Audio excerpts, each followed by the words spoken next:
महाराष्ट्रात कोजागिरी नावानं प्रसिद्ध असलेली अश्विन महिन्यातील शरद पौर्णिमा येत्या शनिवारी 28 ऑक्टोबरला आहे. शरद पौर्णिमेच्या रात्री चंद्र 16 कलांनी परिपूर्ण असतो. या रात्री चंद्रदेवाची पूजा केल्याने शुभ फळ मिळतं अशी धार्मिक श्रद्धा आहे. यंदा शरद पौर्णिमेला चंद्रग्रहण होणार आहे. हे वर्षातील शेवटचं चंद्रग्रहण असून ते भारतातही दिसणार आहे. त्यामुळे सूतक काळ लागू असेल.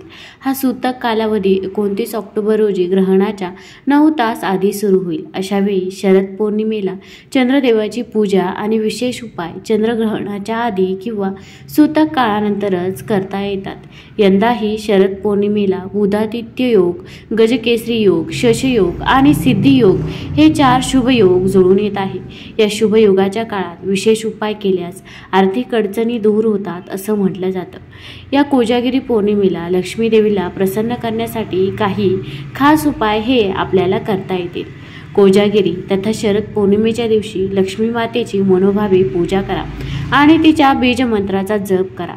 असं केल्याने लक्ष्मी माता प्रसन्न होते आणि तिला धन, समृद्धी आणि सुख प्राप्त होते असे म्हटले जाते. पैशाच्या मागे धावू नका असे कितीही म्हटले तरी गरजेपुरता पैसा प्रत्येकाला हवा असतो. एवढेच काय तर संत शिरोमणी तुकाराम महाराज देखील या गोष्टीला दुजोरा देत. जोडून या धन उत्तम व्यवहारे अर्थात चांगल्या मार्गाने पुरेसे धन मिळवा असा संदेश देतात. धनप्राप्तीचा आशीर्वाद मिळतो तो लक्ष्मी मातेकडून. आपल्या प्रयत्नांना उपासनेची जोड मिळावी यासाठी पुढील लक्ष्मी मंत्र तुम्हाला नक्कीच उपयोगी पडेल. तर आपल्याला या कोजागिरी पौर्णिमेच्या दिवशी एका मंत्राचा जप करायचा आहे. तो म्हणजे महालक्ष्मीचा मंत्र. ओम श्रीम ह्रीम श्रीम कमले कमलये प्रसिद्ध प्रसिद्ध ओम श्रीम ह्रीम श्रीम महालक्ष्मी नमः या मंत्राचा जप करायचा आहे. असे केल्याने कर्जापासून मुक्ती मिळते. अधिक परिणामासाठी तुम्ही कमळाच्या बीजापासून बनवलेल्या जपमाळेने जप करावा. आणि तुम्हाला जर हा मंत्र म्हणणे शक्य नसेल तर तुम्ही ओम श्री महालक्ष्मी नमः ओम श्री महालक्ष्मी नमः या मंत्राचा देखील जप करू शकता. कोजागिरी पौर्णिमेच्या दिवशी लक्ष्मी मातेला खिरीचा नैवेद्य दाखवावा. सूतक सुरू होण्यापूर्वी या खिरीमध्ये तुळशीची पाने पसरून टाकावी.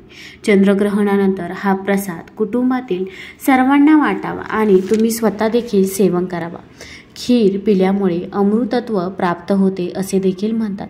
जे भक्त शरद पौर्णिमेला जागे असतात त्यांना माता लक्ष्मीचा आशीर्वाद देखील प्राप्त होतो. आपण या दिवशी खीर जरूर बनवावी आणि ती खीर सर्वांनी वाटून आपण स्वतः देखील ग्रहण करावी. यामुळे माता लक्ष्मीचा आपल्याला आशीर्वाद मिळतो. तसेच या पौर्णिमेच्या दिवशी आपण गायीची सेवा करायला विसरायचं नाही.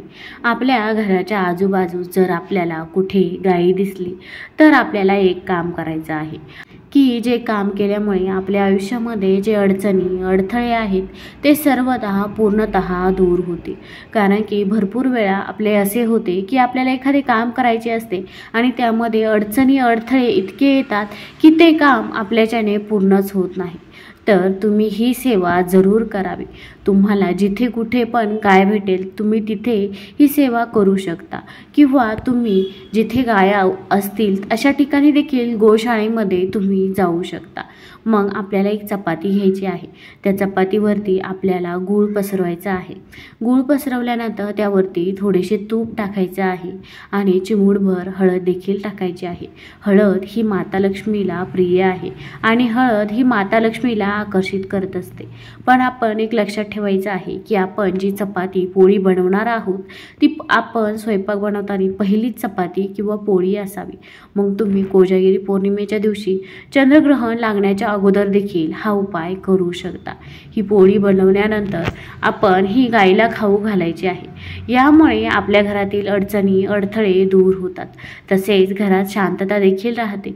घरातली गरिबी दूर होऊन आपली भरभराटी होते असे देखील म्हणतात. ही पोळी आपण गायीला दिल्यानंतर आपण गायीचे दर्शन देखील घ्यायचे आहे. गायीमध्ये 33 कोटी देव असतात असे देखील म्हणतात. तसेच आपण महालक्ष्मी अष्टक देखील पठण करायचं आहे. मग लक्ष्मीची पूजा करताना महालक्ष्मी अष्टक किंवा श्री सूक्ताचं पठण जरूर करावं।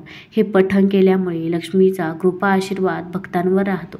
भक्तांना सुख समृद्धी आणि धनाचा लाभ देखील मिळतो। मग तुम्ही पठण करू शकता किंवा मोबाईलवरती देखील ऐकू शकता, पण या दिवशी महालक्ष्मी अष्टक जरूर ऐकावे किंवा पठण करावे। तसेच खाऊची पानं लक्ष्मीला खूप प्रिय असतात, त्यामुळे पूजा करताना ही पान देवीला अर्पण करा। असं केल्यामुळे लक्ष्मीची कृपा वर्षभर भक्तांवरती राहते असे देखील म्हणतात।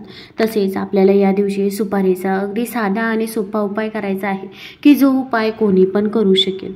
तर आपण देवी लक्ष्मीला सुपारी अर्पण करायची आहे आणि ही सुपारी तुम्ही जेव्हा पूजा करता तेव्हाच ही सुपारी अर्पण करायची आहे।